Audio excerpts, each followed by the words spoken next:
Ever walked into a hotel and felt the chaos? The front desk doesn't know what housekeeping is doing and the restaurant manager seems to be on a different planet. That's not just bad staff, it's a broken system. The organizational structure of a hotel is its skeleton. It's the invisible framework that dictates who reports to whom, how decisions are made, and how information flows from the top floor to the lobby. Without a strong, clear structure, communication breaks down, service suffers, and your guests feel every single crack in the foundation. It's the difference between a well-oiled machine and a clunky, rusty disaster waiting to happen. Think about it. A hotel is a complex business with dozens of moving parts. You have guest services, food and beverage, housekeeping, maintenance, sales and marketing, all working under one roof. How do you make sure they work together instead of against each other? The answer lies in the structure. A good structure creates clear lines of authority and responsibility. Everyone knows their job, who their boss is, and who to go to when there's a problem. This clarity prevents confusion, reduces conflict, and empowers your team to deliver the seamless, high-quality experience that turns a one-time visitor into a loyal guest for life. The wrong structure can cripple even the most beautiful property with the best location. If a front desk agent has to get approval from 3 different managers just to handle a simple guest complaint, that guest is going to get frustrated. Fast.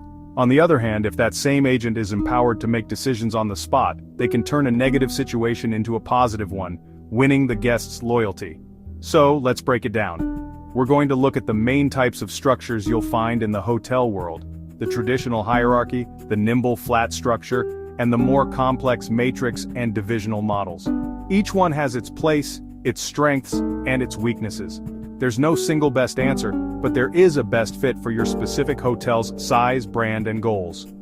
Choosing the right one is the first critical step in building a property that doesn't just look good, but runs like a dream. Let's get to work and find the right blueprint for success. This is the structure most people picture when they think of a large hotel. It's the classic pyramid. At the very top, you have the general manager, the undisputed captain of the ship. Below the GM, you have department heads: director of rooms, food and beverage director, director of sales, and chief engineer. Each of these directors oversees their own mini pyramid of managers, supervisors, and frontline staff. For example, the director of rooms manages the front office manager and the executive housekeeper, who in turn manage their respective teams of agents and room attendants. It's a top-down chain of command, clear and defined. In a hotel setting, this structure works like a military operation. An order from the general manager flows down through the department heads to the managers and finally to the employees who execute the task. A great real-world example is a large luxury chain hotel like a Four Seasons or a Ritz-Carlton. These properties are massive, with hundreds of employees and a huge range of services. The hierarchical structure ensures consistency and control. Every department has specific standards and procedures, and the clear reporting lines ensure those standards are met across the board. The biggest advantage of the hierarchical model is clarity. There is absolutely no confusion about who is in charge. This leads to strong discipline and standardized operations, which is crucial for maintaining brand quality in a large organization. Guests at a major chain expect the same high level of service whether they are in New York or Dubai, and this structure helps deliver that consistency. However, the major disadvantage is its rigidity. Communication can be slow as information has to travel up and down the long chain of command. This can stifle creativity and slow down problem-solving on the front lines. When a frontline employee needs a manager's approval for a simple request, the guest is left waiting.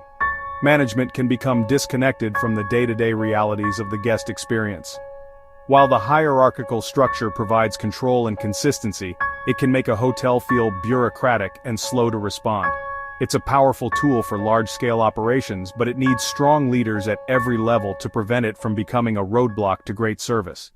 Now let's flip that pyramid upside down. Welcome to the flat structure.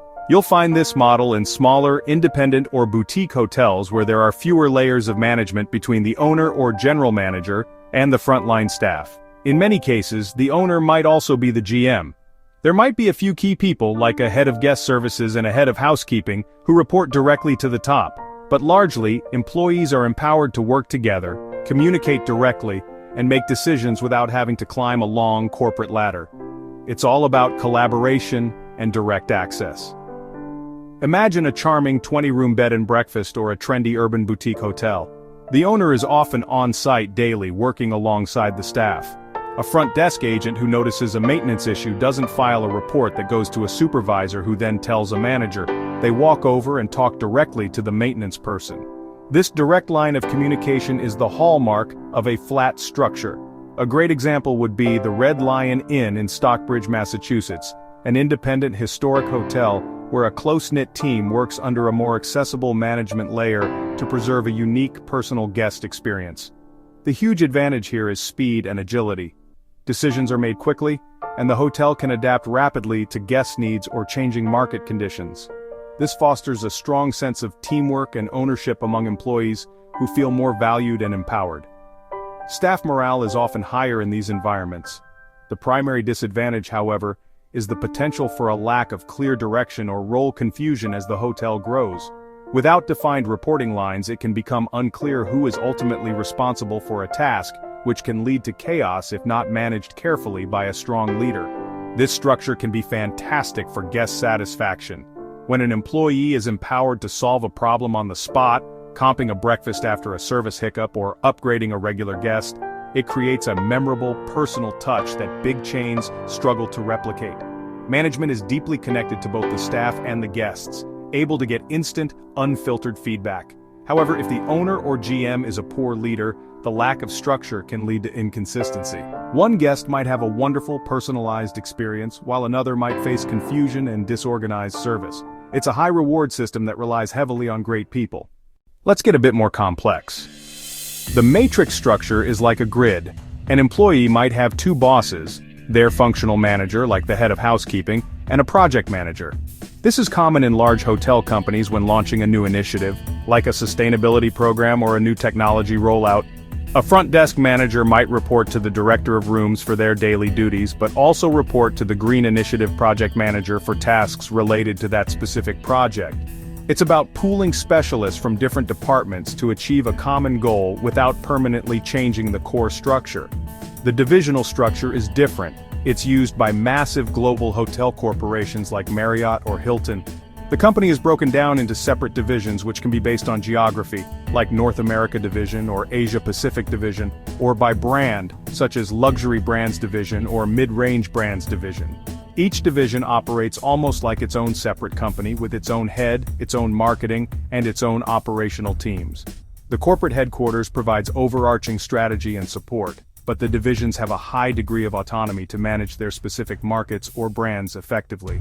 It's a way to manage a vast and diverse portfolio. For the matrix structure, a real-world example would be a hotel group like Accor launching a new global loyalty program, all Accor Live Limitless. Experts from IT, marketing, and operations from various hotels would be pooled into a project team. For the divisional structure, Hilton Worldwide is a perfect example, operating distinct divisions for brands like Waldorf Astoria, Hilton, and Hampton Inn. The big advantage is that it brings together specialized skills to solve complex problems effectively. The big disadvantage is the potential for conflict and confusion, as employees have to answer to two bosses with potentially competing priorities. Ultimately, choosing the right structure is about aligning your hotel's blueprint with its mission. A hierarchical system delivers consistency for a global brand. A flat structure offers personalized agility for a unique boutique. A matrix structure allows for focused innovation, while a divisional structure enables a global giant to manage its empire. The wrong choice leads to operational friction, frustrated managers, and unhappy guests. The right choice creates a seamless flow of communication and service, empowering your team to do what they do best, create unforgettable experiences. That's how you build not just a hotel, but a legacy.